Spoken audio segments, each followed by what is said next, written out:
Welcome to the 2025 NAIA Men's Volleyball Preview Show. I guess this is the third annual. This year I'm joined by Jacob Page from Lawrence Tech. You got a nice little background there with a little Yes, school. sir. Yeah, you're representing well. Here I am in our kinesiology building at the our sports management building at the Masters University. So we're gonna do a little bit of a NAIA preview show here. I actually got this, Jacob, I didn't tell you this before we started recording, but I actually got a message last week from another player in the NAIA that's a freshman. And he messaged me on my Instagram and said, "Hey, are you making another show this year?" And he actually said because of last year's show, he started looking into the NAIA more, and now he's playing for an NAIA school. Not mine, not yours, just another school, actually a school we're going to talk about today, but I won't name drop that yet. But yeah, just trying to give the NAIA a little bit more exposure. We chatted about this a little bit earlier, but I think a lot of these schools we're about to talk about, there's a lot of information out there we don't even know about. So we're going to do our best, and we're going to talk about who might be returning, some of the new players to watch, potential top 15. I think later this week when I actually send this out, there's going to be a first top 15 ranking of the year. And so you guys will get to see that, see how it matches to our list.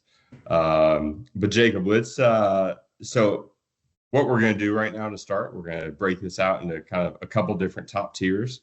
Pick one or two of the top teams in the top tier of teams you might expect to see come the end of the year, and talk about them and see who's returning and who left and what you're expecting. Yeah, no, absolutely, man. So thanks for having me today. I love men's volleyball season. I'm happy that it's upon us. I know here we're fired up to get going. I'm sure schools across the country are as well. And really excited to talk about this first tier. There's one school that I know particularly I'd love to talk about. I know you're more on the West Coast, so here on the East Coast, St. X is a team that is going to be fantastic this year. Very well coached. He returns a lot of his athletes as well. He also did get a transfer this year. One of the Cox brothers transferred into St. X from Jamestown. I know that Tom has a lot of guys returning, and I know for a fact that he has a chip on his shoulder from, they lost to the soon-to-be national champions last year. So I know St. X is going to be really fired up to get back in there. And then I know I'm going to defer to you on this one. However, I know that there's a school out west called the Masters that always seems to be in the top three. They're really well coached. They're always up there in the rankings. And so I guess, start with you guys and who you guys are returning. And I have another one in our tier. Yeah. I'll talk about our group, and anybody watching this is probably following us on other social media platforms and has probably seen plenty of content because we just post a lot. But off of last year's team, we had 6 of our 7 starters were All-Americans, first, second, or third team. We graduated 3 of those. Mason Mullins, one of our starting middles, Patrick Paragas, our starting setter and reigning National Player of the Year. And then Diego Perez was All-American last year and one of our outsides. So all 3 of those guys are gone and graduated. We return an All-American middle in Will Avra, an All-American opposite in Isaac Seltzer, and an All-Conference libero in Preston Schmidt, and an All-American outside in Braden Van Groningen. So we're replacing 3 different starters and got a mix of some transfers and a freshman. And so got a good little group, and we've been playing a lot this fall and playing we've played all of the D1 teams in Southern California. We've gotten USC, UCLA, Long Beach, Stanford, Santa Barbara, Northridge, San Diego. We've played everyone this fall. UC Irvine came up to our place. We actually played Princeton last week and Purdue Fort Wayne the other night. And so we've kind of played a lot so far this fall and all these scrimmages, exhibitions. But yeah, looking forward to kind of getting going on the season. Heck yeah, man. Yeah, and I mean, kind of to build off that, I mean, so now you guys are in the great Southwest. I know the little bit of a name change with the GSAC, yes. Yeah, and I mean, if we're continuing on the tiers, a team that I'm also looking at in the Great Southwest, a team kind of, I guess you could say, coming back this year is Ben U. Yeah, so actually a new team to our conference. They were in the CalPAC in previous years, and our conference changed up a little bit. Menlo and Vanguard went D2 as schools. They're now in the MPSF. And so Benedictine Mesa and Park Gilbert both joined our conference to kind of replace those guys. But yeah, they are a very good, very talented team. Have a new coach this year. Taylor Stallman left for the women's side to be the assistant at Air Force, and they brought in Matt August from GCU. But have a lot of returners. Landon Fuller, he's been a first-team All-American. I don't think he's been National Player of the Year, but very, very talented player. They had a little bit of a down year last year, but part of that was Landon was hurt, and he's back and healthy for what probably feels like his 7th or 8th year, but good old NAIA rules with that. And then also return Dupree Rogers, their right side, who's been there just as long as Landon, and seen that group has seen 3 national finals appearances, and so they've reached pretty far in the tournament. And I believe they have an outside that transferred from St. Catherine after that school shut down. Jack LaDuff, who's one of their better players at St. Catherine, is a good player. And then a couple of returning middles are returning libero. I think the big question for them this year is, what does their setting position look like? After they graduated, they're starting setter from the last few years. And so very interested to see what that group does. And they actually have a couple. They travel a couple times. I think they go out up to Jamestown once, and I think they play Missouri Valley there, which is another team we'll talk about later. And then I think they go out to the St. Xavier tournament. And so we have a top grouping matchup in the first few weeks of season here. Heck yeah, man. Yeah, and then I guess to round out our tiers that you and I were chatting about, so how we were kind of tiering it was doing, I guess, essentially our top 5 in no particular order. It takes us like to the heart of America, I guess, where you have Grandview and Park. Yeah. I can talk a little bit about Grandview. I know I saw them last year at the national tournament. We didn't get to play them. We do have them on our schedule this year. They return their right side. They return an outside. I'm sorry, their names are escaping me. Galili and Enichini. He's fantastic. Italian outside. He's like, I think he's 27 or 28 years old. He's an old guy. Yeah, I love it, man. The experience, it pays off. Yeah. They're just very solid. They're returning a lot of their core from last year from the national tournament. And I just know that the heart is always it's anybody's game any night. We're going to talk about a lot of heart teams right off the bat too. I just know Grandview, they're always tough. They've been, I want to say, to almost every single national tournament since I've been around. And I know for a fact that they are going to be, they're going to be tough. Yep. So I'm not sure. I couldn't find a roster on Park. So forgive me, everybody at Park, if I mess anything up. Park, Missouri is the other team. That's the big question mark. They've released just enough information on their social media that makes some teams wonder, like, how good they're going to be this year. Yeah. I didn't see a roster, but I did see a couple places they signed a big middle and a big right side, and they're always tough. I think they're in the Final Four last year, too, of the Heart, if I'm not mistaken. Yeah, they're in the finals of the Heart, and I think they were one of the last teams out of the national tournament. So they did graduate Yao Frederic, who was a All-American, I think first team All-American last year, very good player. But yeah, get these 2 guys from the Dominican Republic that I think have a lot of people like wondering how good they are. One's a 7'2" middle, Moses Ortiz, and then Adrian Figueroa is a 6'8" opposite. I watched Adrian a little bit this summer. He was playing for the Dominican Republic in the Final Six tournament up in Canada. They played against our USA team that had a lot of our current top college guys. Nolan Flexen, who played for me. Shout out Nolan if you're watching this. So I was watching Adrian play against Nolan this summer, and Adrian looked like a talented player. So should get that team right in that top mix. Yeah, I'm really excited to see him. Like I said, forgive me, everybody at Park. I could not find a roster, but I mean the hype is real from everything. Tell your sports information director to get a roster up online. And I really want to see what they got, because I mean that Heart Conference between the Heart and now the Great Southwest. I mean any team can win pretty much at any time and any given night. So I'm pretty fired up to kind of see what they do. Yep. All right. So that's kind of our top tier, top group. Let's get into our second group. I think it's essentially our numbers 5 through 9 is what we have here. And I guess as we were talking, a few more questions about these teams is like, we don't know exactly who's on them or what to expect. First team in that list, I'll point out, is Westcliff University, another West Coast member. So they actually had a really good tournament and pulled off an upset. I think they beat Grandview last year at Nationals, or no, were they in a different pool? Or one of the two. They pulled off an upset at Nationals last year that they got on the radar, and they were a good team and talented. They do get one big outside transferred in from Reinhardt. Reinhardt's best player from last year. And so I think they should be right in that top mix again. And, in terms of the conference, and we'll talk about this later with the national championship, their conference actually, since they lost a couple teams to the GSAC, their conference is only 5 teams. I believe this year they still get an automatic bid.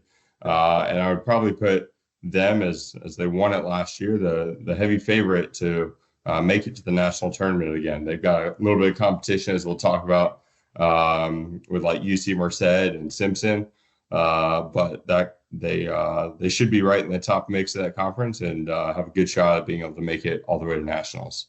Yeah, 100%.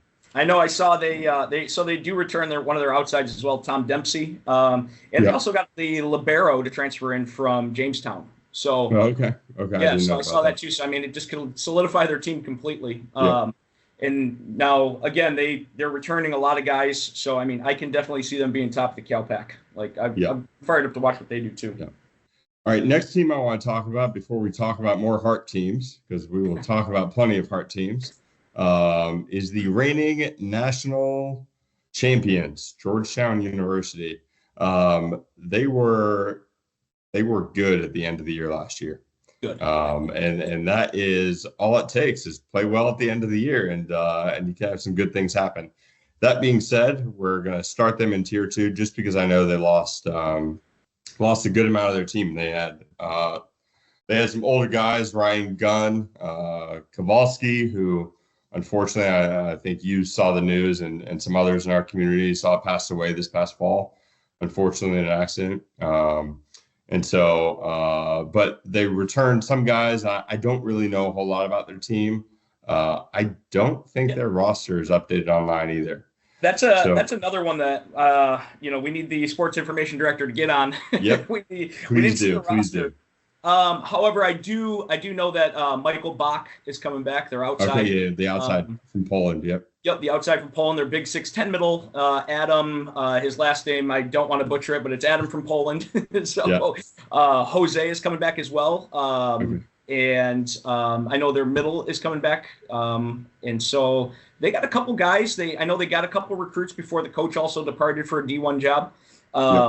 So I can definitely see them being in the top of tier 2, and that River States conference is kind of up for grabs as well. But, they're returning a lot of their leadership from what I understand, but I just haven't seen their roster. So. Yeah. I think I have so many questions about them. And from what I understand, talking to their coach too, like they have 7 guys that can play, maybe not as much depth as they've had the last couple of years. But hey, when you have 7 guys that can play, you got 7 guys that can play well. Yeah. So interested to see how they do and how much cross-conference matches they have and what that matchup looks like. But even still within that conference, they've got some competition with Campbellsville, who's won that conference at times too and had a good year last year. And again, Georgetown got hot at the right time, but we'll talk a little bit more about Campbellsville later. No, for sure. Let's wrap up the rest of our tier 2 list with the Heart of America. The Heart of America tier 2 list is, I guess we're ranking the Heart of America as well. And Missouri Baptist and Missouri Valley. Those are 2 teams that have kind of been in that second tier list of the Heart of America, looking to break through. Haven't quite made nationals in the last couple of years, but Missouri Baptist has certainly had some years they've been a top team in the country for sure. And then Missouri Valley is a new coach, Noah Cotterman from Benedictine Mesa. He'll get to play his old Bendy Mesa guys in just a couple of weeks at Jamestown. So looking forward to seeing how that goes. Now, the one piece of news that in doing a little bit of research and looking at rosters, Missouri Baptist, it looks like they lost Alexa Mandick, who was one of the top players, lefty, transfer from Hawaii last year. He had about 4.5 kills a set for them, and was one of the top servers in the country. And so he transferred. Looks like he's on the roster now at Sacred Heart up in Connecticut, D1. But I guess they probably have a lot of questions about how they're going to replace him. They've got some new international guys coming in. How good they are, I have no idea. So that's why we play the game. So we'll see how that looks. Yep. Any other info on MoBap or MoVal? Not too much. I know that they had the transfer out, but they always put together a really great competitive program. Mo Valley was another one I couldn't find a roster for. Yeah. So I really wanted to see what they got going on. I think either the SIDs, they have to get on them, or they're keeping some secrets. But I know Moval is always might be a strategy from Noah right there. I mean, I know they're always in the playoff picture, and I know Moval finished in the top half of the Heart, top 6 or top 8, however they run the playoffs. So I just know that the Heart, you got your top 6 or 7 teams that are going to be awesome this year. So it's going to be fun to watch. All right, let's talk about a tier 3 of all the other teams that, hey, could crack into a top 10 type list. Yeah. Maybe we don't know a whole lot about them, or maybe they're really good teams from last year that we just know graduated a lot of guys too. So we've got a little bit of a larger tier 3. But go ahead. Let's pick the first name that comes to your mind. Actually, you know what? Let's talk about your team. Go ahead and give the soft pitch here. All right, I got you, man. Yeah, so here at Lawrence Tech, we finished conference champs. I got the trophy right there over my shoulder. This year we returned essentially everybody except for our starting libero from last year. Okay. So should relatively have the same team. We did get a transfer in from OUAZ. First team All-American transfer. Oh yes, sir. So first team All-American last year. He's been a 2-time first team All-American, I want to say, in the NAIA. So he adds a different element to our team. And so I believe that he'll help us out a ton this year. Just on the offensive side, the leadership side, he's a little bit older too. So he brings a lot to our team. And we have a younger setter, but we return a lot of guys with a decent amount of experience. So, I guess we can keep building off that because our conference, the WAC, is keep shooting out your conference here because you got a lot of teams in the WAC that are competitive here. Heck yeah, man. So I mean, one of the teams that we never beat last year actually was Cornerstone, and they're a team that's relatively between 10 to top 15. They return everybody, and they return their starting lib, their setter. They had the libero of the year in our conference, the setter of the year. The newcomer of the year in Ernest Broster, who I truly believe he was an NAIA All-American honorable mention, I want to say, or third team, whichever one that is. I know he was in the conversation there at the end there. The team didn't quite win enough for him to get the top awards, but he got a lot of sets and did well with it. Yes, he is a monster. And so Cornerstone, they're returning the Galanis brothers, who they're very senior heavy. They might be one of the most, I guess you could say, eldest teams in the NAIA this year with their starting lineup. So they're going to be tough. And then you have Indiana Tech, who has been a perpetual top 15 team as well the last couple of years. We actually beat them in the conference final last year. And their coach did a really good job at recruiting. They lost a lot of guys that had been program staples for them. However, they brought in an outside transfer from Ohio State. They brought in a right side transfer from Quincy. They brought in a setter from Bulgaria, I want to say. They returned their libero. They got a couple middles. Looking at NCAA D1 right now, we got to be careful about those Bulgarian setters. They looking at Long Beach right now. It's a whole different animal. Yeah, that guy doing the jump fake stuff. I can't even imagine trying to do that. Yeah, we saw him a couple times this fall. He's pretty good. Oh, heck yeah, man. And so, that guy, they come from the same place. So hope it's not the same results when we play. But so IT will be in that conversation this year between honorable mention, top 15. And then last, to wrap it all up for us, Lord's University. Greg Reitz runs a great program, as always. They've been to nationals multiple times. They return essentially everybody except for the two-time WAC Player of the Year, Eduardo Ayala. So he's a really big piece of what they're doing. However, they have a right side. His name's Jaber. Jaber is big, and he's fantastic. Israeli guy, They pass. They're going to be passing well. They return Vinny on the outside. They have a libero, and Greg does what Greg does, and he brings in a lot of guys in January. So guys I've never seen before in my entire life. Probably a couple Player of the Years he'll bring in too. So for the WAC conference, I mean, those are. I'm assuming that's going to be the top four this year. It's a pretty competitive conference. There's really no nights off in the WAC. But that's kind of where I had the tier 3 for that. I'll point out a couple other tier 3 teams. In terms of top teams from last year, William Penn was a top 5 team last year, pretty much the whole year. Luke Bentley's doing a great job there, and unfortunately fortunately maybe for us, unfortunately for them, they had a really senior heavy class. Graduated Landon Krause, graduated Figgy, I think Figgy was a first or second team All-American. Who's up there?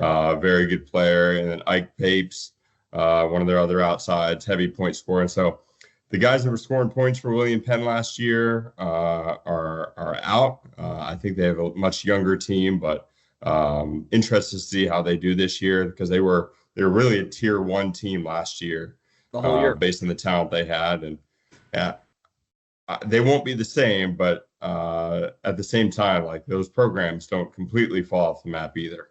Their team culture is how it goes. Their culture is fantastic, so I can assume that they're still going to be up there.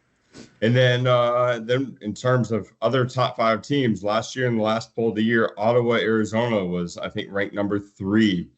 They had 3 first-team All-Americans. One of them is at your place right now, and then the others were Zio Meyer and Emery Uden. Were both good players, and they lost all 3 of their top players. And so I think, they certainly have some questions about what that looks like. They have a new freshman coming in, Jack Hubbard, who's from the Arizona area. They return Caden Salmon, who's a good player as well as their right side last year. And so I think they're not going to completely fall off the map, but also don't think they're going to quite be the team that they were last year either in that top tier. And then in terms of other teams that maybe weren't quite there last year, Hope International is another team in the West Coast right now. They're in Fullerton, that over the last 3 years has been getting better each year. And this year, looking at the roster, they've got 3 good pins.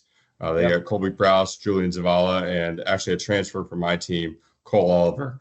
And Cole probably would have been a first team, or maybe not first team, but he would have been an All-American last year. He started the whole year, right? He just had 2 All-Americans in front of him for most of the year. And so he's a good player, and that team is a little bit more complete. I think, they might have some questions about what their setting situation looks like. But I could certainly easily see them being a top 15 team come the end of the year. Then in terms of other top teams from last year, we have Jamestown, who the whole Cox family's gone, right? Both outsides are gone. We've had a lot of players transfer out. I don't know a whole lot about kind of what they look like right now. Gavin Hackley is one of their setter opposites. I think is still there. And so he's a good player. So they're kind of in a little bit of a tougher situation as a school. They're going D2, and their conference was mostly absorbed by the Heart of America, I think, other than them. And so they're independent this year. Going to be a little bit more of a challenge for them to be able to make the national tournament as an independent, unless they can win a lot of their out-of-conference games and get one of those at-large spots. Then we have UC Merced on the West Coast, should be able to challenge Westcliff. They return a number of guys: Jared Guglielmana, Toby Miller, Jared Schnake. And then the other team that was really good at the end of the year was Reinhardt. Right? Yeah. So some of these teams in the South are. I think the challenge is a lot of us don't see them most of the year, And so all of a sudden they show up at nationals, and I think they were able to pull off a pretty big upset at nationals too.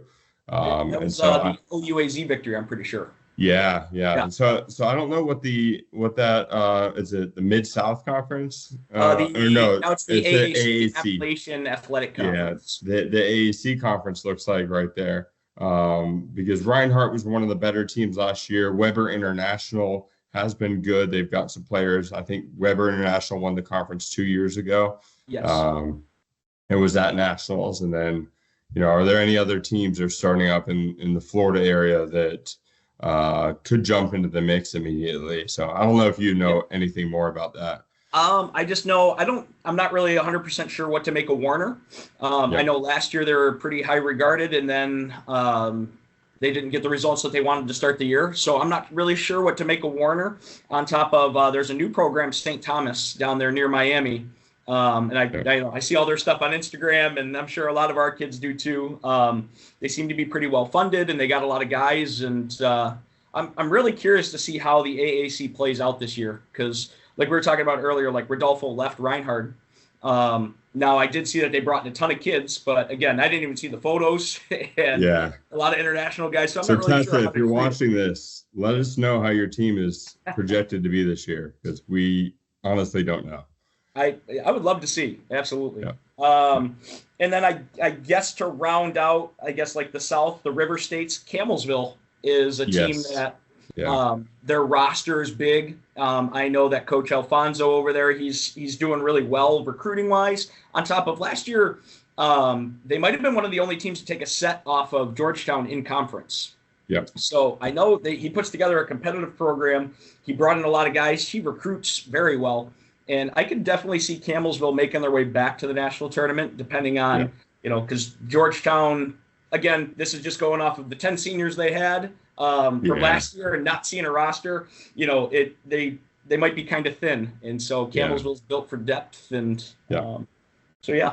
So let's talk in terms of season projection here and kind of how this plays out, and tell these people that don't quite know how our national tournament works. And so we have a 12-team national tournament located this year for the second year in a row, actually probably like the fourth year in the state of Iowa, but the second year in a row in Cedar Rapids. And so the 12-team format, essentially we have 4 pools of 3 teams. And so you play the other 2 teams in your pool. And if you win your pool, you go on to the semifinals, and then we have a semifinals and finals. And so out of those 12 teams, from what I understand, we still have 8 at-larges. Now, the whatever conference Jamestown used to be in, that was kind of absorbed by the Heart. And so now the Heart of America Conference gets 2 automatic bids. I don't know if it'll be whoever makes the finals of their tournament or kind of how that works exactly. But they'll get 2 automatic bids. The AAC will get 1 bid. The Mid-South will get 1 bid. The GSAC will get 1 bid. The Chicagoland Conference will get 1 bid. The Calpat Conference will get 1 bid. And the WAC will get 1 bid. So we've got 8 bids there. And then we have 4 at-large bids as well. Now, this was kind of a conversation last year. One of those at-large bids will likely be taken by Mount Mercy, who is the host of the national championship. So as long as I think they have to have a 650 win percentage or something like that. That wins 65%. So if they win 65% of matches, they will be taking one of those at-larges, which I think is probably likely, right? They would, if I'm a coach there, I'm scheduling in a way that try to make sure that I'm getting one of those 3. And so there's likely going to be 3 more at-large bids. And so that has been a big question for the last few years of kind of how this is spread out. And one of the big challenges that's even more so this year that I'm seeing is the way the Heart of America is so large, they don't get to play that many out-of-conference games. Right. I think I was looking at one of the schedules earlier today, and they only had 3 out-of-conference games. I think it's Grandview only has 3 out-of-conference games.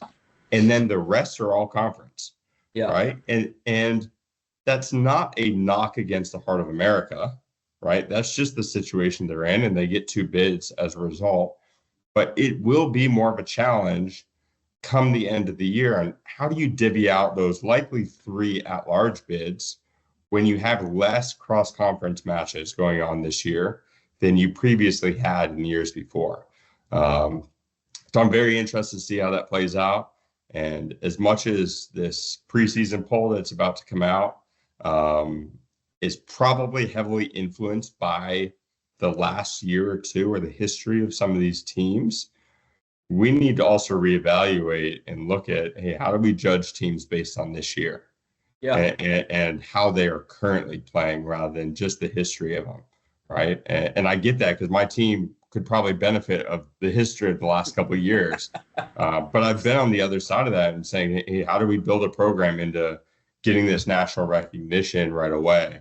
Yes.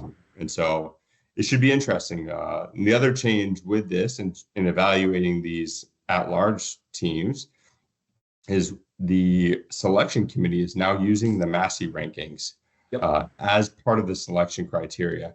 And so they're adding a little bit more of a statistical model. And from what I understand on it, the Massey rankings have part of the formula is like how much you're winning or losing by each set. Yes. And so, right, it adds a whole new component in there for coaches watching this of, hey, when you're playing a team that you know you're better than, how many backups are you going to play? Right? Yeah. How much do you need to win by?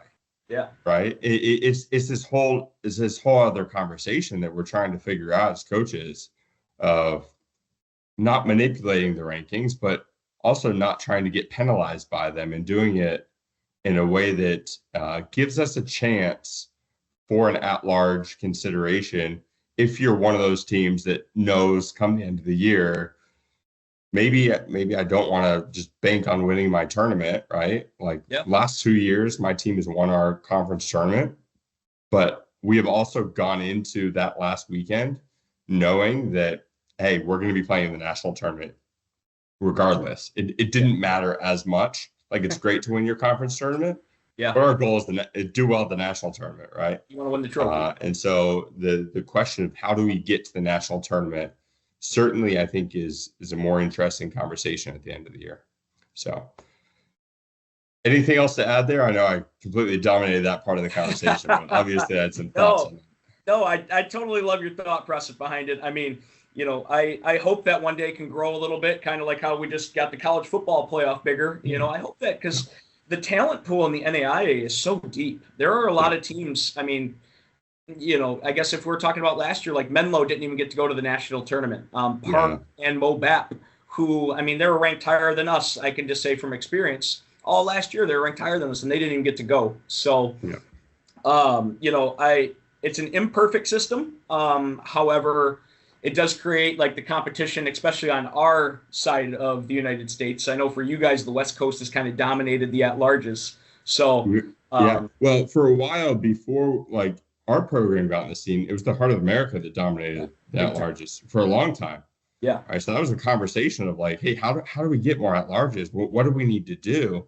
Yeah. And for the last couple of years, the strategy for us was we had to go out and play the Heart of America teams. Yeah. Right. So 2 years ago, when we weren't really ranked, right, and I had Nolan Flexen coming in, I knew I was going to have a good team. We went out in our opening weekend. We played William Penn and we played Grandview, who were 2 top 5 teams. All right, that was very on purpose, and you know we backed it up and we won them. And then last year we went out to St. Xavier. And we played St. Xavier to start the year, and we played Grandview to start the year, and we had one more match. I forget what it was, but I was trying to schedule multiple top 15 games to try to get that, like, proving we're in this mix here. Because the other part of this is like our budgets are our budgets. Right. That's just the case, right? And for some teams that can hurt more than others. Right? I think, you know, you guys are historically, I've seen actually Lords, I feel like has done the best job of being able to play a wide variety Yeah. teams across a bunch of conferences, that has partly to do with their location. Yes. Right? 100%. They're able to play these teams regularly that are out of their conference, and it's great. It's great for our sport, but it's a little bit more of a challenge on the West Coast, and it's a little bit more of a challenge in the South. Yeah. To try to say like, hey, how do we play these cross-conference games? Sometimes we can go out and spend $15,000-$20,000 to get our team out there, but sometimes we can't. And sometimes we can't. I can't do that every year. We've done it the last 2 years. This year, we're not making a Midwest trip. Yeah. And we're just playing a lot of the D1s instead. But it's this balance. It's this trade-off. And it's tough because sometimes too, I mean, kind of building off what you're saying, I mean, we do see Grandview this year and William Penn, which is nice. However, the Heart of America only has X amount of conference games. So if something happens to one of us and we fall off, then it's not maybe a good match either, and then sometimes we go play the teams in the South, but we have to play them twice in one day. You have to play Campbellsville and then, maybe Georgetown. And so it's very tough, but we have to do it to get exposure on top of trying our best to earn at large bids. So it's been tough, and it's an imperfect system. I kind of love it, but at the same time, I wish that we could adapt a little bit. But that's just another story, I guess, for another day. So as we wrap this up, last question I have here, point out the top couple players for the casual NAIA fan. Like, who are the people that everyone should be watching this year that should be quite entertaining in terms of individual players rather than teams? Heck yeah, man, especially on our side of the country, I guess you could say. And then I'll also talk about one person I know for a fact from your side. I know, we have Nestor Ada, and I would love to see how he does in the WAC. I know how he did out there on the west side. He's a good player. Yeah, he's a great person, and he's a great player. I would love to see how he does in our WAC conference. Tom over at St. X, he's got a few guys that are just fantastic. So I know he's got one of the Cox brothers transferred in. He's got a couple guys that he's got a very good team over there. One person that I'm personally really looking forward to watching is Landon Fuller. I know he was, I think, hurt last year. I don't really want to talk about his situation. He just didn't play a ton last year, and I know that he's got the ability to be, X-time player of the year. So, selfishly saying Nestor, in the WAC conference as well, we have Ernest Broster with Cornerstone. He jumps high, he hits hard, he passes well. And then I'm just kind of interested to see on our teams in the River States and the AAC. I know I'm just kind of casting a broad net, but I need some rosters. But people that I'm most looking forward to, I want to say, is like Ernest, Nesta, and I want to see Landon as well. Yeah. So if any coaches of teams that we miss, or even let's stick with coaches. Coaches are watching this, and you don't have your rosters up, and your team's going to be good or something. Hey, shoot me an email this year, and I'll try to share with some of the other coaches. Specifically, they're doing the ratings, right? Because we also understand this rating system is imperfect. It's an imperfect system anyway, but even more so when we don't have all the information. But we're going to do the best with what we got, and excited to see how the season opens up in just like a week from now. Absolutely. Absolutely, man. Sorry, I didn't mean to cut you off. I was going to say, I missed one, and forgive me, Grandview. Don't hold him against me. I want to see Galil on the right side too. I watched him at Nationals, and he was a monster. So I forgot to add that. So I apologize. I forgot to add that. So awesome. I'm excited, man. Well, thank you so much for your time. Really appreciate it. And to anybody watching, that you guys have made it through this whole thing. Hope you enjoyed it. And I say that I want to do this every couple of weeks during season, and then I get really busy. So if anybody really wants to push me and say, hey, we need another one this week, shoot me a message on Instagram or something, and I'll see if I can make it a little bit more consistent. So cool. Thank you so much. Appreciate it. Yeah, absolutely. Thank you for having me.